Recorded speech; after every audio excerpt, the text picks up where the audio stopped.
Hey guys, I'm back after a minor delay because somehow in the same week a hit and run driver crashed into my car and drove away, costing me $300 worth of collision damage, and then immediately after I fixed all that, I somehow drove over a nail and got a flat tire. This has sent me into a very deep state of depression.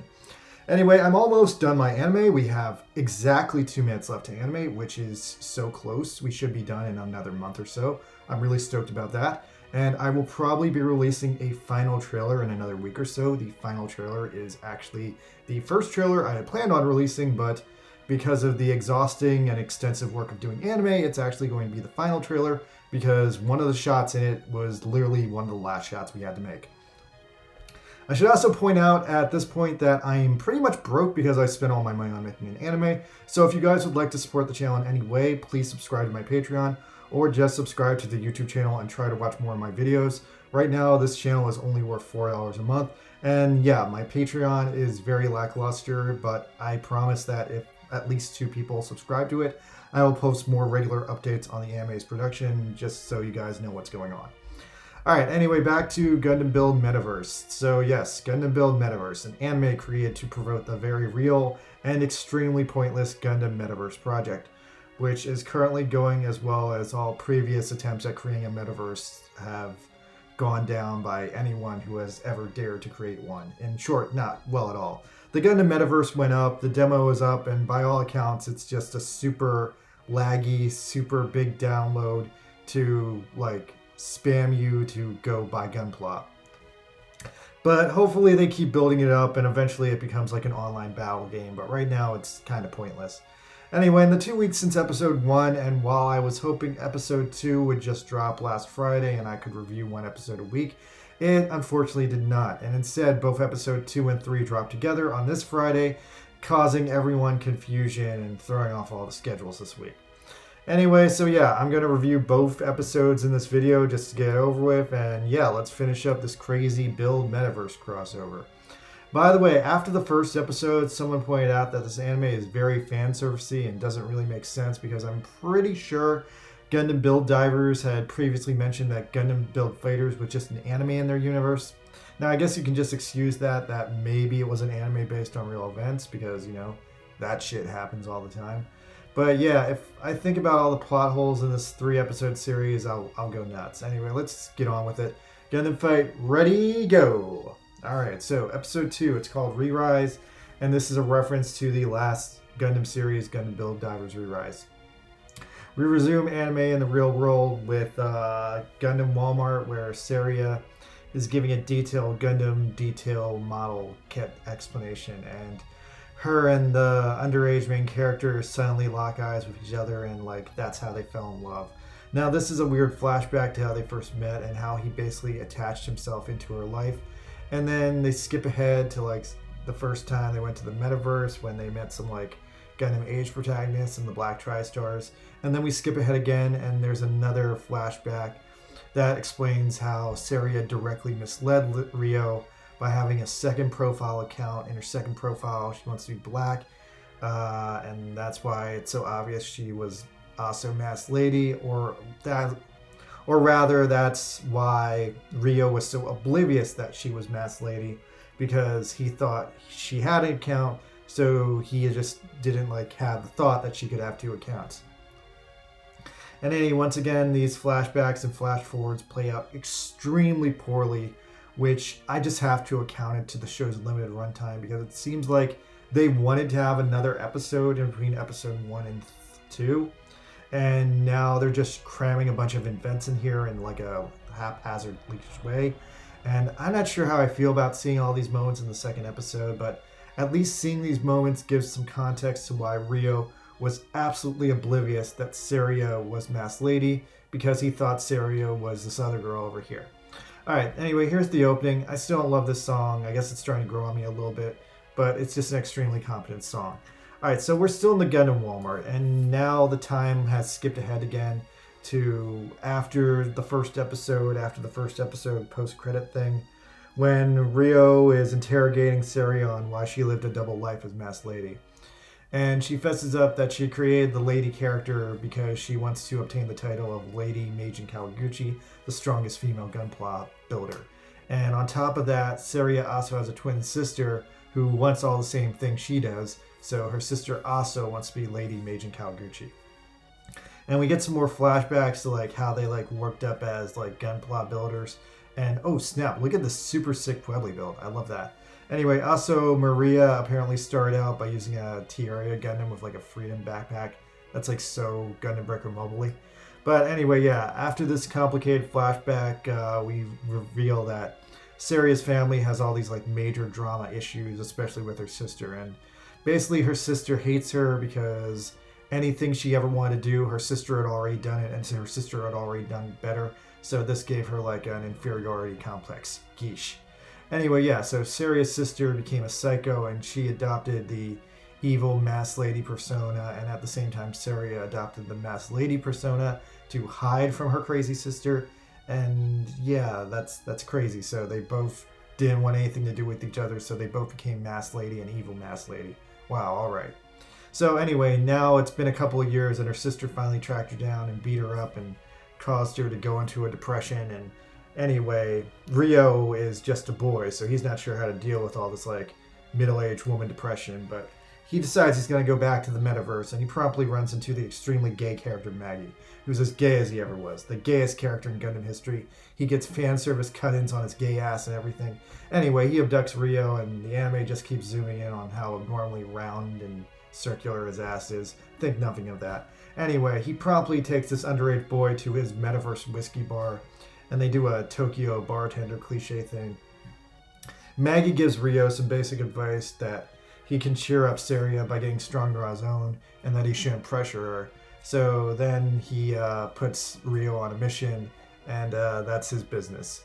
Now, while Rio is on the mission, Fumina shows up again, and Fumina is being very like handsy with Maggie, who once again Maggie has just reminded everyone that he is the gayest gay character in gay anime history. And so yeah, here's Fumina like hands all over Maggie. What the hell's up with that? Now, since the show has tried so hard to remind you of how gay Maggie is, there's an ongoing theory right now that the Fumina in the series isn't Fumina at all. It's actually like that kid who liked Fumina, was his name Minato? Anyway, he appears to be permanently LARPing as her. And that explains why this Fumina is a little bit more sexual. Maybe that means that as Minato has aged up, he's changed his sexual preferences a bit. Is Minato like a trans girl now? Did he like dedicate his life to being Fumina full time? Damn, ain't that how it starts? Anyway, the battle is starting, and then Rio is up against Hiroto from Build Divers Re-Rise.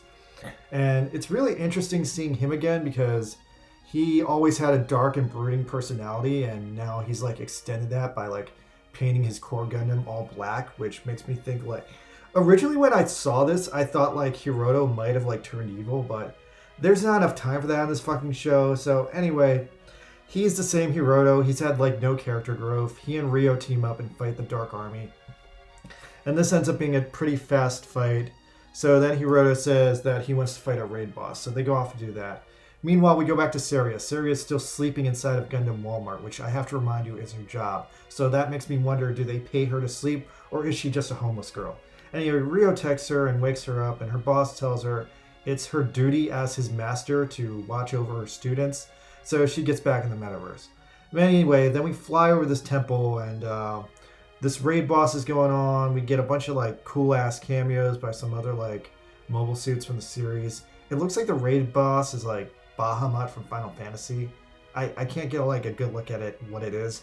Oh, okay, I see now. It's a customized version of the mobile armor from Gundam Age. Oh, sick! Look at that, Canon Ilfluto. Look at him, he's doing that Ilfluto thing. Anyway, Hiroto deploys and spoots out his build armor, and it forms his new Plutine Gundam. And then the dog boy reappears to cheer on Hiroto because that's what happened in Build Divers Re-Rise. Anyway, yeah, so Hiroto has got the Plutine Gundam now. He's super hardcore, and he's hardcored himself so much that he's all like revved up, and like everyone's going nuts at this moment. He gets all like hardcore, and he cuts a giant enemy crab in half. And then Hiroto says Rio still has a lot to learn, and Rio's just like, oh, Hiroto, you're so strong. Now after this, Seikai from Gundam Build Fighters Tri comes down from heaven and challenges whoever wants a fight to a fight. Now, Fumina is not happy to see him, so once again, this is another hint that this is probably, definitely not the real Fumina. After that, Saria logs onto Metaverse and starts to pal around with fake Fumina and Maggie because she's long-term friends with them. And Rio seems to want to challenge Sekai to a battle, so he accepts. And now here's where the madness. This is probably, I have to say, after seeing all 3 episodes, one of my favorite parts in the entire show. Because not only is Sekei's new Gundam so fucking cool, but the music here slaps. And Sekei's Gundam is amazing. It's a build-up of so many classic G Gundam designs, but it's got a little bit of that Seed style too. So yeah, it's like an awesome fight. Now after this, Saria flashes back that her and her sister used to be happy playing together, and now it's kind of messed up that they grew up to be afraid of each other. Anyway, Sekai finally opens his Master Gundam cloak and reveals this massive, giant flaming sword, and he pretty much does Shining Finger sword with it. There's this huge, massive explosion, rocks are everywhere, and it looks like Sekai has finally won the fight, but he had this fight, and he appreciates how hard Rio tried. Hiroto just watched the fight and was like, wow, what a cool fight. I contributed nothing, but it was cool.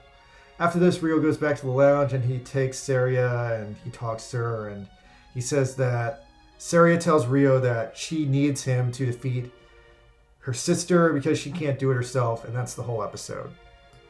So yeah, that really wasn't like a 2-parter, so I guess they really should have dropped this episode last week. I don't know why they held it back. There really wasn't anything like controversial or climactic about it.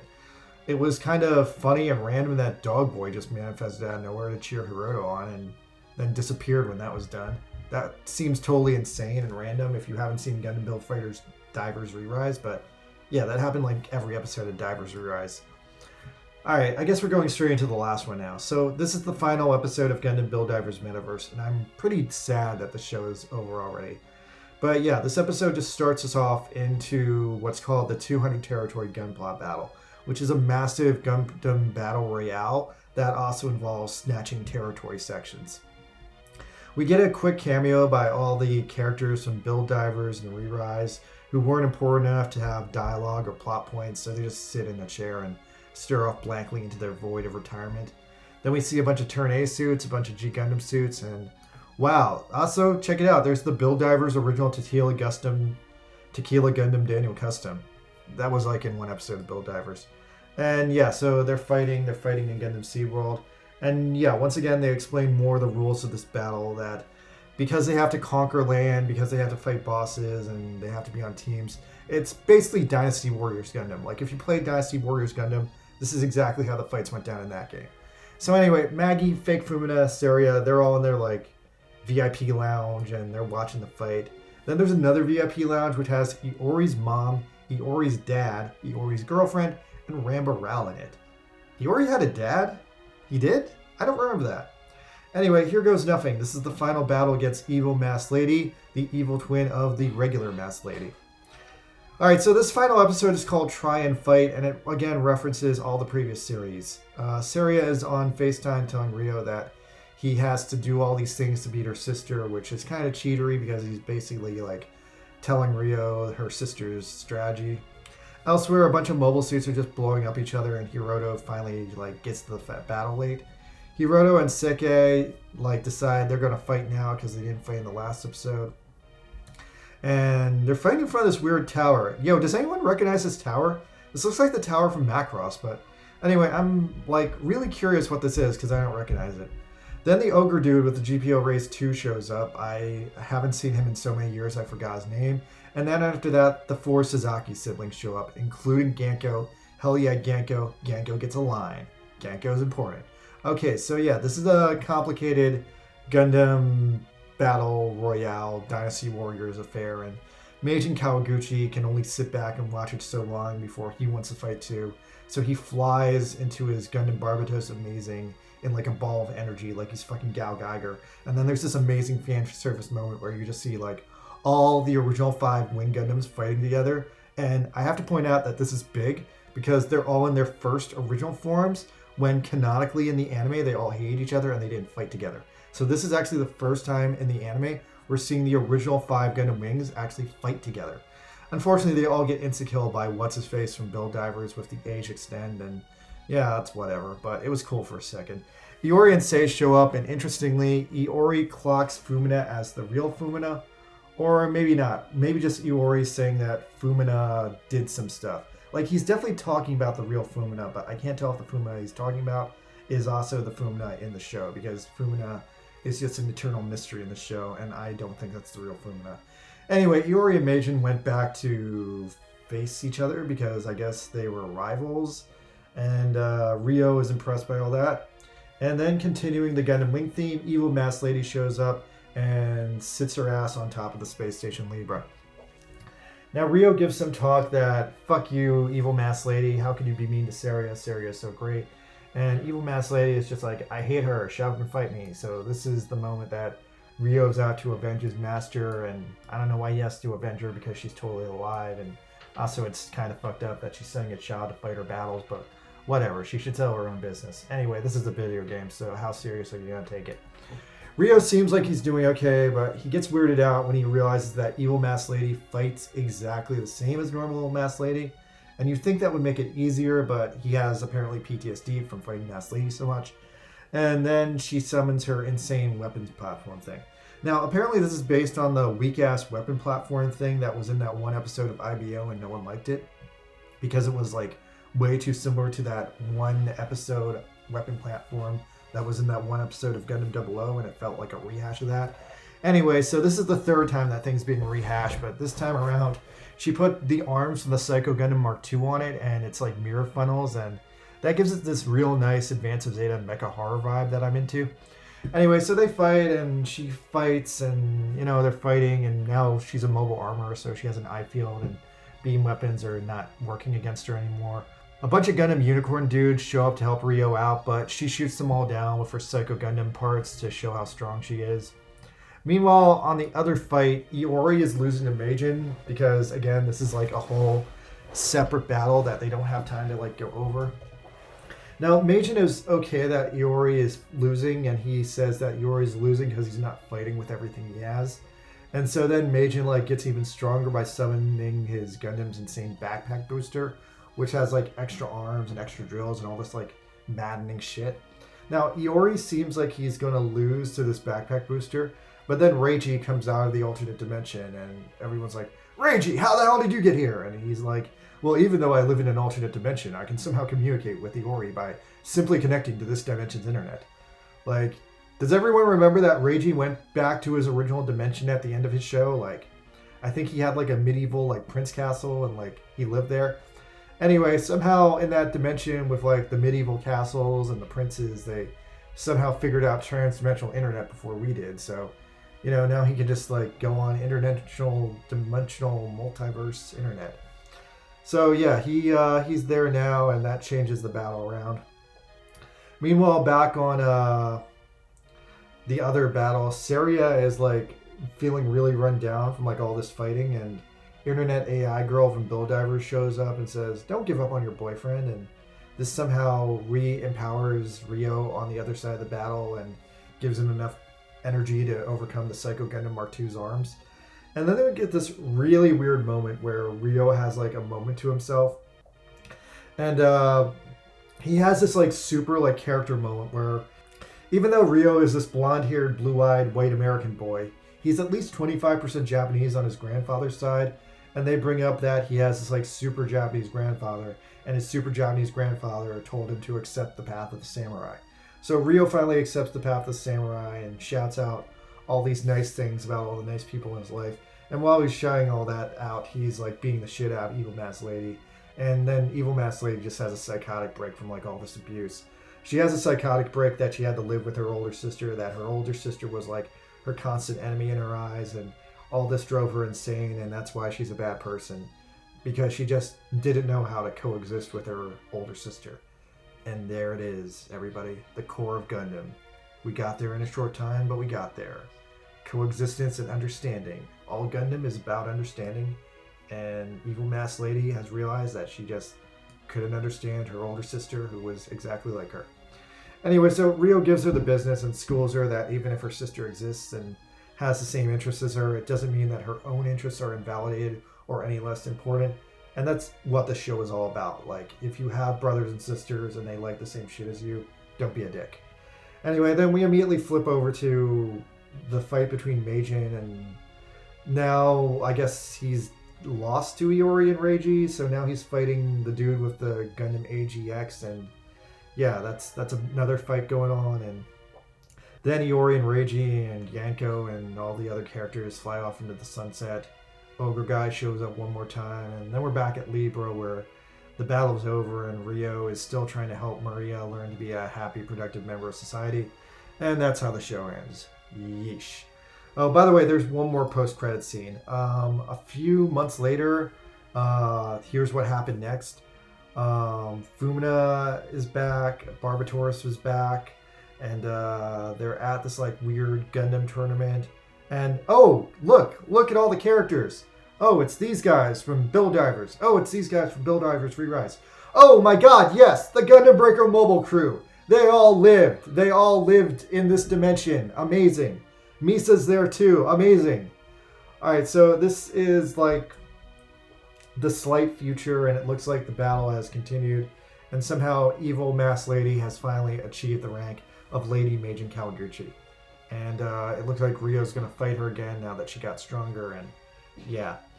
Alright, so I'm trying hard to like this show, but to level with you guys, this show crammed way too much shit in 3 episodes, and those 3 episodes just weren't enough to do the story justice. It feels like they originally planned to have 4 episodes, and a lot of the 4th episode got crunked up and sprinkled in between the other episodes, because like none of what we got in the series was like truly satisfying. We had these callback cameos, but like the only character who like got any kind of story advancement in those callback cameos was Reiji with his like suddenly I have bullshit transdimensional internet. And yeah, then there's extra sadness that so many other characters like didn't even get like a speaking cameo, like Mei, Misa. Come on, you could have given Misa one moment. She's been in like 2 Gundam games already. So yeah, I feel like recently more of the new Gundam anime have been like pushing against the edge of profitability versus telling a good story, and classic Gundam always worked because they always landed that good story, and even when they had like time crunches like this, they used those time crunches to make the story better.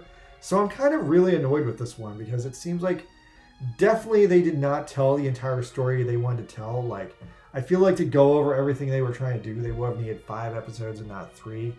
And as a result, like the random cameos in the show are just not earned. There's not a complete story about Saria, Rio, and Maria. I mean, there kind of is, but like that whole thing about Rio's race as like a 75% white, 25% Asian person just like completely gets randomly shoehorned into this episode as a random flashback, where I feel like that should have been way better explained, since it's like literally like the main character's identity and affected all the choices he made. I can't really efficiently give this anime a final score or final grade because like in all accounts, like if I had to grade it, it would definitely be low, but I don't know. This anime kind of feels like a failure to me because it failed to like fully sell me as being a commercial for the Gundam Metaverse experience, because the anime version of the Metaverse is like way too far off from like what the Metaverse is right in real life currently.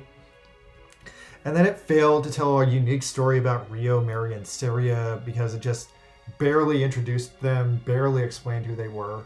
It constantly kept saying that Rio is an average player, but he's also better than Maria. But also by the end of the anime, Maria has become the world's strongest female player.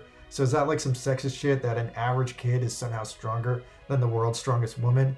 And then lastly, it fails so hard on what the show was originally promised as being a super cameo crossover anime.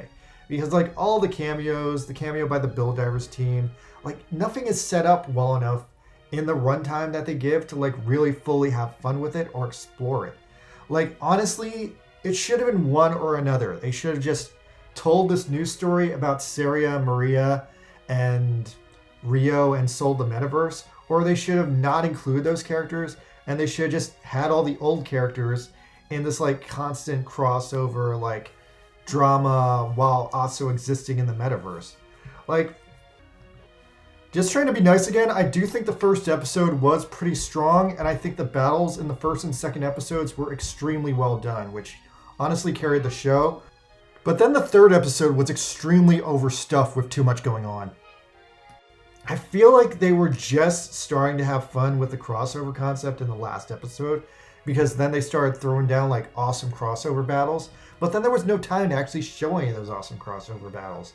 Like, I would have much rather had just 3 episodes covering this final insane Dynasty Warriors Gundam battle they were having and all the characters participating in it. And instead they just did this like weird uneven rollout of like fan service and callbacks. Like, look, it's Hiroto. Oh, look, the dog guy loves Hiroto. All right, so yeah, that was Gundam Build Metaverse, and it was okay for what it was, but honestly, this feels like a failure to me. It feels like there wasn't enough time to do anything they set out to do in this anime. And it feels like another Gundam series where they just tried to do too much and then didn't have enough time to actually do what they promised. So now that this chapter is closed and there's not much else on the horizon until like Hathaway's Flash Chapter 2 comes out, hopefully they can get stuff like better organized. I'm still bummed that they didn't make more episodes of Witch from Mercury though, because that's still like popping this year. Anyway, let me know if anything changes. Let me know if you guys want me to review anything else. I just checked out that Rayman anime on Netflix, so if you guys want, I'll review that.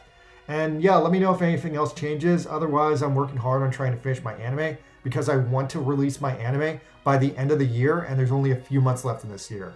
All right, I'll see you guys later. Please subscribe. Good night. Farewell.